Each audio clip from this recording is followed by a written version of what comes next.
আসসালামু আলাইকুম এভরিওয়ান। তো কেমন কাটলো তোমাদের সকলের প্রথম রোজা? আলহামদুলিল্লাহ আমার তো ভালোই কেটেছে। তো ঘুম থেকে উঠে আমি প্রথমে বিছানাটা তুলে নিই আর ভেবেছিলাম আজকের এই কাপড়গুলো গোছাবই, কারণ কাল থেকে কাপড়গুলো গোছানোই হচ্ছিল না, তাই আজকের এই কাপড়গুলো গুছিয়ে সাইড করে নিলাম।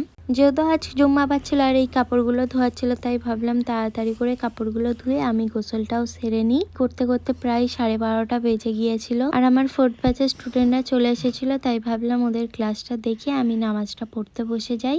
নামাজটা পড়ে উঠে আমি ভাবলাম রান্নাটা বসিয়ে দিই, যেহেতু 2টো বেজে গিয়েছিল।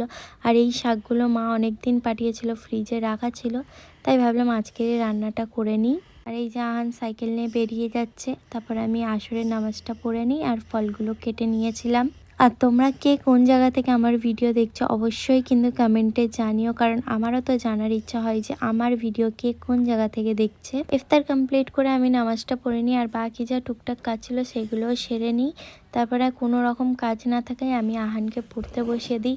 আর এদিকে আমার অ্যাসিস্ট্যান্ট চলে এসেছিলো মেহেন্দি বানানোর জন্য, তো ওর সাথে গল্প করছিলাম আর মেহেন্দি বানাচ্ছিলাম। আজকের জন্য এতটুকুনি, দেখাচ্ছে নেক্সট কোনো মিনি ব্লগে। ভিডিওটি ভালো লেগে থাকলে অবশ্যই একটা লাইক করে দিও আর ইউটিউব থেকে দেখে থাকলে সাবস্ক্রাইব করে দিও। Thank you for watching. Tata.